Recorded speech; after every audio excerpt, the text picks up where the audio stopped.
In this video tutorial, we're going to use a variety of different tricks and techniques to take the source file and turn it into a more creative looking shot by adding computer generated confetti. Let me just zoom in slightly to get a smoother look there, and you can see it's semi-transparent. It has a slight 3D effect because it's not purely flat. There is a bit of a gradient going through there, and I'll show you how to create that from scratch later on. But we'll start off by preparing our portrait so that it looks perfect. We're going to use layer masks and filters just to smooth out some of this texture here on the skin. You can see it's a little bit porous. The makeup is maybe a little bit too thick, so we'll just smooth that out and create better looking skin tones. So let's kick off by preparing the portrait. I'm just going to right click using the zoom tool to choose fit on screen so I can see the whole thing, and what we'll do is we'll get rid of those shoulders as well so there's no distracting areas, and we're focusing on the girl's face and framing it with some confetti. So kick off by starting with confetti before. So what we'll do to kick off with is to smooth out the skin but preserve the finer details like the eyelashes and the texture around the eyes themselves. And to do that we need to get the layers palette up, so go to window layers if it's not already open. You can choose layers from there or drag it out from the palette dock which is in here. Just click and drag it out onto the window there so it's floating, and then we have the toolbar as well by hitting tab like so, or go to window and tools from here. Now we're ready to duplicate the layer, so when we drag it onto here like so, it creates a new layer. But first of all we need to unlock it, and to do that we need to double click, click convert depth because it's a 16-bit image and we need to convert it to 8 bits just to work in elements. The shot was obviously shot on a very high quality camera, so click convert depth, click OK, and there you have an unlocked and editable layer in element 6. Next thing to do is now duplicate it, so we can drag it onto the create new layer icon like so. And there's our copy, and we're going to blur the copy and reveal the sharper details from the layer below using layer masks, so it's a really useful technique. Now to blur it, what we need to do is go to filter, make sure you are selecting the top layer by the way by clicking on its thumbnail. Go to noise and choose median. This is a great way of creating a nice smooth face. Let me just find a detail there on the skin by dragging to there, and then let's type in a value of around about 12. And that will give you a very smooth looking skin indeed. If you want to see the before and after, just tick preview to undo and redo, and at the moment that's a very over the top effect, but that's okay because we're doing it on the copy and we still have the detail we need on the layer below. So click OK, and then we're just going to blur it a little bit more by going to filter.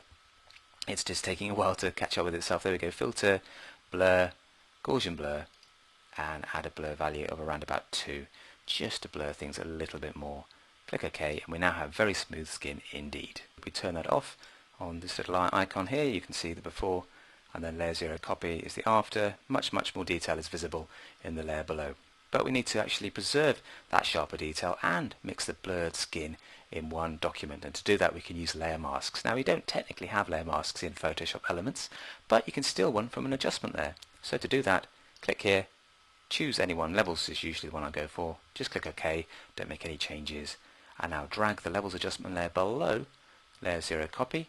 You can see there's a nice useful handy adjustment layer just there, and to clip it to here you need to hold down Alt, move between the two layers to get the clipping group icon, click, and this will jump to the right slightly, and it's now clipped to the mask, so you can actually paint on the mask to make parts of the layer that's connected to it become transparent. Before we start messing with the layer mask, there's something else we can do to reveal more detail from the layer below, and that's to target the top layer and reduce the opacity to around about 50%, so we're making the top layer semi-transparent. That reveals some of the sharper details below, but it keeps a fairly smooth looking skin, so that's one way to actually get more detail back into the shot. Now we can target the mask by clicking on it, grab the brush tool, make sure the foreground is set to black. If it's not, press X and that toggles between the two. So there's our black brush. A nice soft edge brush of around about 300 pixels is a good starting point. You can see it's fairly soft, and that's the size you're going to get. So click on the mask, and now if we spray, let me just Control plus to zoom in. I'm just going to move the layers palette out of the way for a second so you can see things.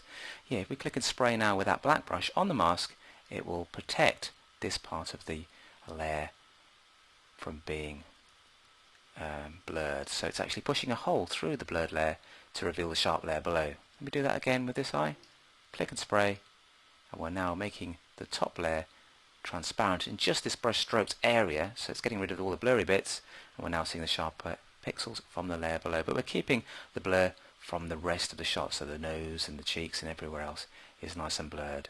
So that's really good. And also if you want to bring back some detail into the hair, just click and stroke just to make this part of the top layer become transparent. If I control minus to zoom out, I can see more clearly details like the mouth there. We want to sharpen those up as well. And we use the left square bracket. You want to shrink it down just to bring in detail in the nostril, but I'm avoiding spraying it over any of the skin, so we keep those pores looking nice and blurred. I'm going to use a larger brush by using the right square bracket to make the brush bigger. You can see it's 700 pixels now. Just sharpen up the hair just to bring back detail to the important parts. If the floating palettes get in the way, then hit tab and then just keep on spraying. So we're spraying on the mask using black to reveal sharper details from the layer below, but I'm making sure I don't spray over the skin. Okay, and you can see I've pretty much drawn a face there, and it's like a mask here, so we're cutting holes in the top layer and showing the sharper details below, but keeping the white layers as nice soft blurred sections. And to see the layer mask in action, we can turn it off and on. Click, and you can see there's a sharp layer below, and turn it back on again, and we have the blurred section showing up there now. So a nice combination of blurred and sharp pixels. Next thing to do is just tweak the tones overall. Let me just hit Z for the zoom tool, right click to choose fit on screen so we can see everything. And what I'm going to do now is add a new layer mask. I'm just going to click on layer 0, copy, then add a levels adjustment layer, and this time we're actually going to use it to tweak the levels of the shot just to improve them and get a better contrast there. So start off with changing the midtones to 1.08. So if you just drag to the left there slightly, that brightens up the midtones a wee bit. Just tick preview to see the difference. You can see it's lifting detail out in the hair. And we can carry on by tweaking the shadows. If we take that up to around about 35, we get a much higher contrast because we're making the shadows much darker. So around about 35 should do the trick. Very strong high contrast image.